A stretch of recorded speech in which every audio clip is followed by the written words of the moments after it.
Raising women's voices, one story at a time. Welcome to the She Said Project podcast.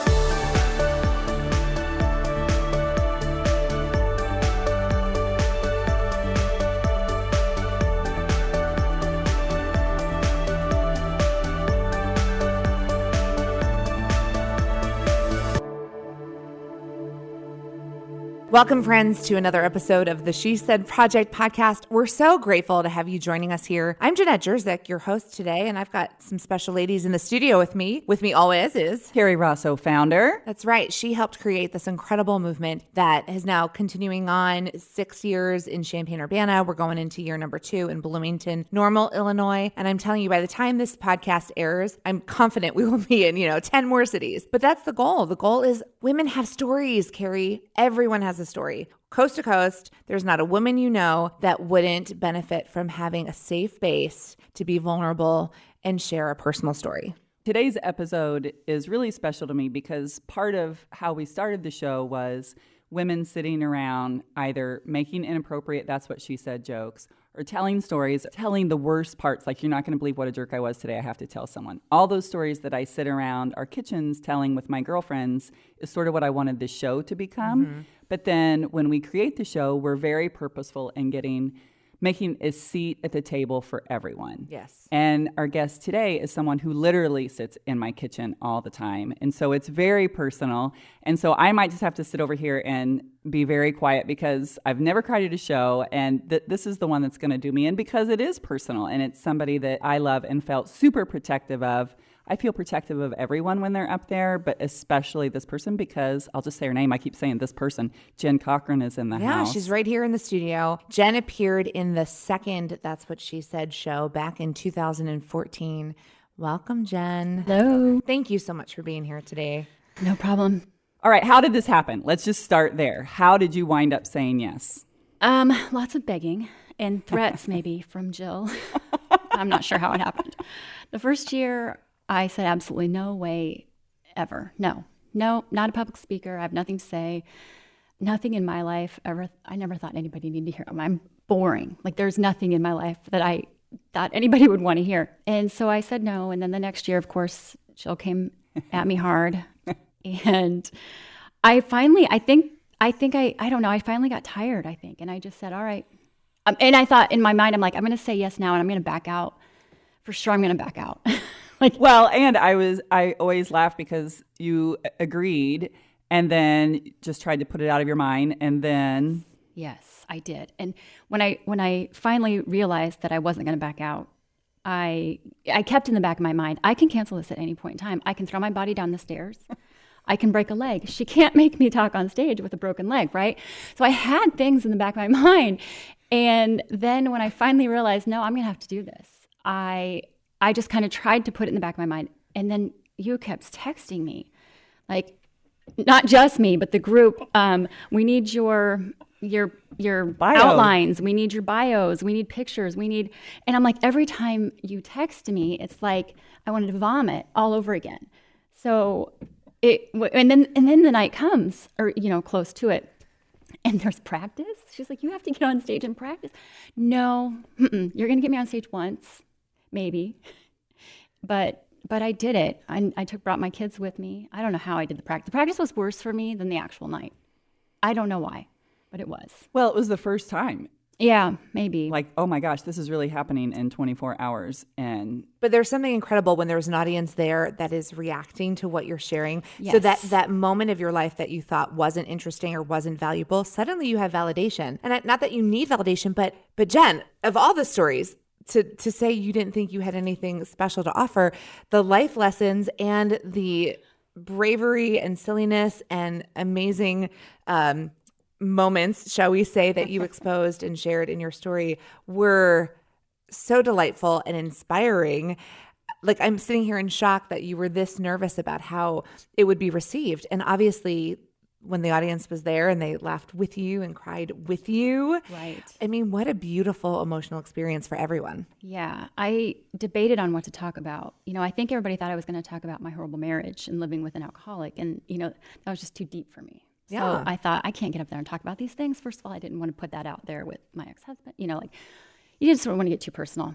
And the kids, you don't want them to know everything. So I just went light, and I talked about You went light. somewhat light. But you were incredibly vulnerable as well. And I think there's no better time than right now to share with our audience today your story. So Jen Cochrane shared her story better, faster, stronger on stage, out of her comfort zone. Champaign-Urbana, that's what she said, 2014. Let's take a listen.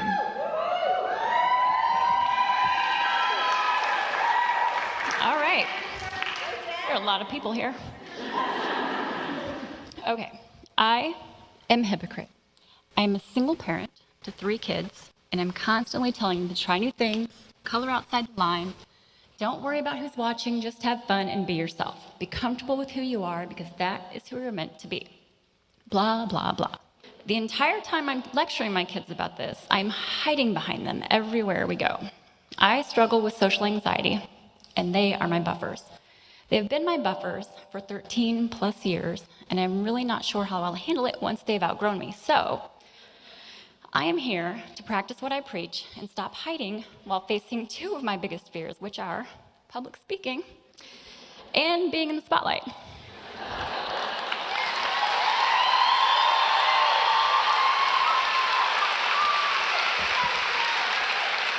Thank you. So if I cry, you cry with me. If I laugh, you can laugh with me. I have spent the past 15 years of my life avoiding situations such as these. If I'm quiet and move through life undetected, nobody can judge me.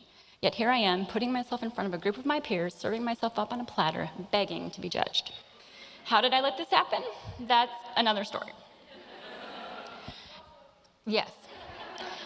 As I was trying to decide on a story to tell, I thought of myself, I thought of my kids, and I thought if I could go back in time to the age my kids are currently at, what would I have loved to hear from my parents? Which sort of advice would I like to give my kids to get them through the tough years ahead? So, this is to my babies.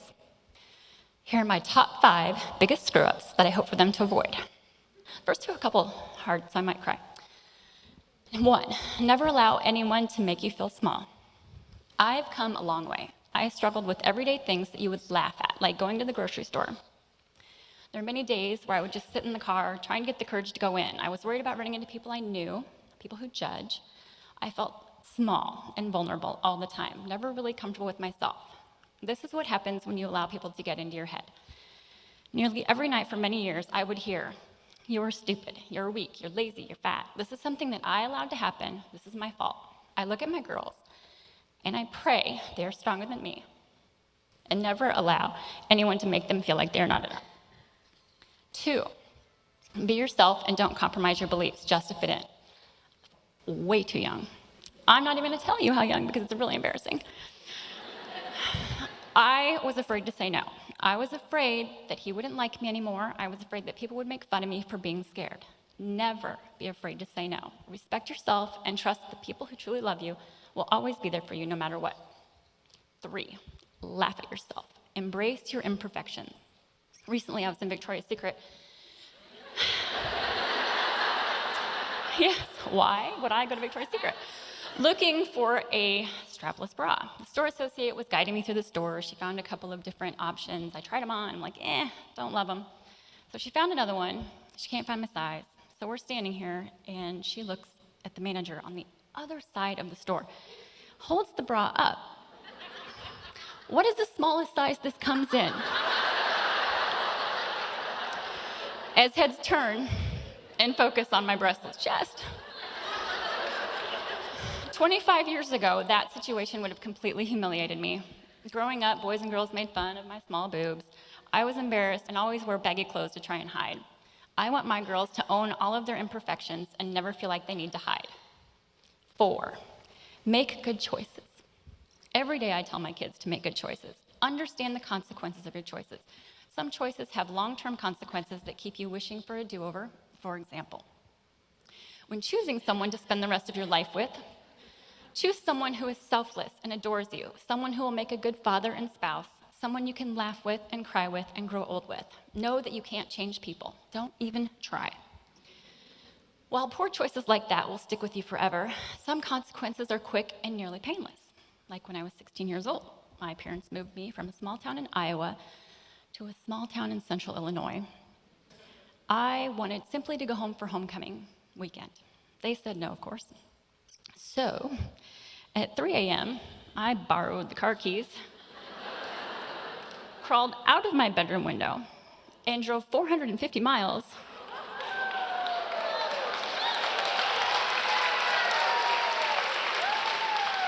in a stolen car with no cell phone and no GPS. This is when we had paper maps, you know.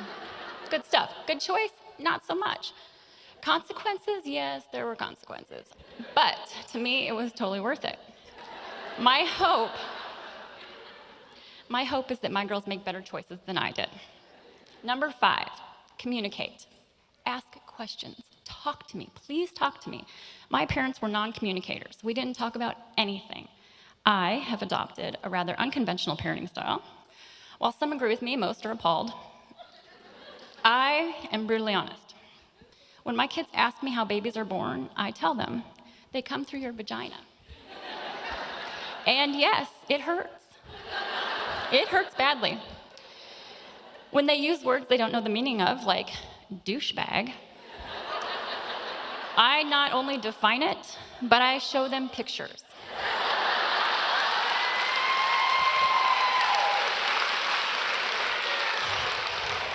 My only struggle is with the subject of masturbation. I can't find myself discussing, I can't do it. In fact, I had the perfect opportunity one day, and I totally lied to them, which goes against my grain. But when I got divorced, a few of my girlfriends got me some battery-operated devices. I put them in a box on the top shelf of a closet.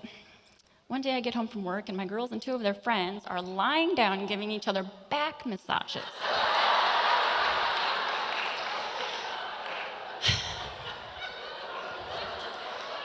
My first reaction was to snatch them out of their hands, throw them away, and hide in my closet. But I didn't want to freak them out or draw more attention to it, so I simply said, "What you doing?" My youngest, "Just giving each other back massages." "Yeah, baby, I see that. But you know what? Those back massagers, those belong to Mrs. Rosso."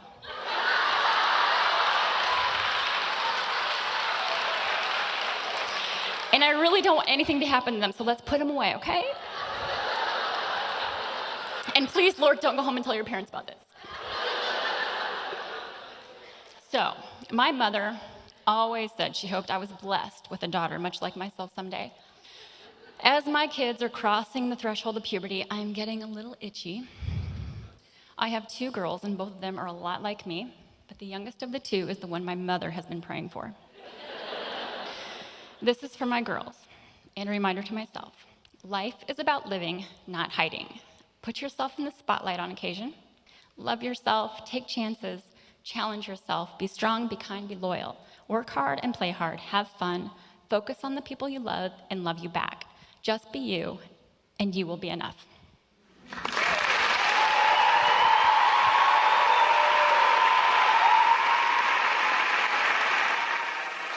Can I place my order now for one of Mrs. Rosso's back massagers? Yes. I still to this day say, okay, so I want to be remembered all the things, all the experiences I've had with her children. I want them to grow up and be like, "Oh, our childhood friend, Mrs. Rosso, oh, how we loved her." No, now they're going to grow up and say, "Creepy Mrs. Rosso who left her vibrators at our house." It is funny because I just told you before the show, I had my girls watch it last night with me, and that was interesting. How old are they now? They're 17 and 16 now. Okay. I'm sorry, 18 and 16 now. Sorry, somebody turned 18 in October. You know, they just laughed. My youngest said, "Mom, why did Mrs. Rosso have those at our house?" Oh, she still didn't. Last night. Still didn't 2 and process 2 it too. for a second. Please And tell me you corrected this. I just looked at her and I kind of smiled and walked away. And I don't know what I told her after that. But anyway, they had their own conversations. But it was just funny because she was like, No, stop talking. This was your chance. I know. Carrie, you have a legacy. So they still think. Yes, No, this was your chance. I'm still pure. That's right. And you know what? That's okay. Hey, we all You're need. pure, and I have the traveling vibrator show. Whatever. Oh, I love it. Yeah, it made my night, really. But what a great story to share that night with a room full of people, strangers, friends, but it broke the ice and it allowed you to be real and vulnerable because things happen. Yes. Things happen in life post-divorce. You know, you have to deal with this moment in time. Right. I personally love how you dealt with it, but you really did share something that just made all the women laugh and cry together. But you did it for a reason, and you shared the side of you for a reason because your whole goal was to show your children how to take chances and how to be their best selves. That was the theme of your story, not just the vibrator story or the bra story. You know, you shared those examples to make a point, and your point was so touching and so beautiful and so necessary. Yes. Having girls, I don't know. I could just kind of looked back at myself and I thought, what are the things that I would change? I wasn't always this anxious. I didn't always have this much anxiety and think that I wasn't enough. It came later in life. I used to be pretty vibrant and outgoing, and I had no fear and no problems whatsoever. This came by making bad choices. This came with making bad choices, basically. So it's natural for you to want to help them prevent some of those. Yes. choices And so, if you yeah, can. absolutely. And, you know, you want to see your kids thrive, and you don't want to see them make the same mistakes you do. And it's inevitable they're going to. I know 7 years later, I don't even know what 2014, 2020. I have to do It was math. 2014. We're here in the 2020s. Yes. So, yeah. So anyway, years later, I'm looking at them and I'm seeing some of them they're making some of the same mistakes, you know, that I've made. But they have to, some of these things they have to learn on their own. And I'm learning that. But as a parent, it's hard to watch your kids hurt. It's and a do rite of things. passage. Yes. It's something they have to go through. You did your best, though, man. I tried. But I know. you tried not just behind closed doors, but you tried in a very public space. And I love that Jen was courageous enough to join us here today, Kerry, because you always talk about her story as an example of the stories don't just come from polished speakers. They come from your friends who are from sitting at your kitchen table, you know, with their knees shaking. Like, that's one of your favorite stories to talk about from past shows. These are real women. Right. And so for me, Jen was that person. But everybody, we always want somebody up there that there are people in the audience saying, oh my gosh, that's my neighbor or my teacher or my mom's best friend, whatever it is. And for me, I was sitting directly behind Jen. And I literally, no embellishment, could see her legs knocking together. And the first couple sentences, her voice was so small and kind of shaky. And then all of a sudden she just sort of settled in, and I could feel like everybody was like nodding and wanted her to succeed and wanted her, like it was the most powerful experience of the She Said show because all worlds came together. And now it's hard for me to look back at it because I know what we've gone through in those years since. As you might guess, raising teenagers is not for the weak. And so seeing that and knowing how many times she said, not just her own children, but to my children, make good choices, and all of that wrapped up together, I know that every single speaker is that for someone. She's that for me, but everybody that has ever spoken on this stage has somebody out there. Jen, looking back, are you glad you did it? Yes. She had to think about that one for a second. I was scared. It was one of the hardest things, not one of the hardest things I've done. Like, I've had to do some pretty hard things, but it was just getting the nerve to stand up, right? But then once I was out there, I'm like, oh, I'm not going anywhere. I have to finish this, and then I can sit down. So I just kind of found a groove, a groove. It wasn't a pretty groove, but I got it done. It was a beautiful groove. But yeah, I'm glad I did it. I loved the experience, mostly the backstage experience, because you have a lot of fun backstage when you're not doing anything, just goofing around and laughing and meeting people. And it's a camaraderie. I mean, it is. The Yeah. She Said project has become, what Kerry just said. It's so much women supporting women in all the stages of life and through that vulnerable experience. And the women do form quite the camaraderie, and it's just a pleasure to be a part of that. And by joining us here today in the studio and giving us permission to share your story with more moms who are out there who are post-divorce or dealing with, young girls who maybe need some guidance making choices, thank you for helping us pass the torch and empowering more moms and more women. And that's why you started the She Said project, Kerry and Jill and Casey, back in 2013, was to make the world a better place for your daughters. Right. And Jen's, I think I put on the same yellow music stand that we've used in every show, taped pictures of Jen's kiddos, because I knew by the time she walked up there that she would be pissing herself, basically. Sorry, Jelly. Bleep it.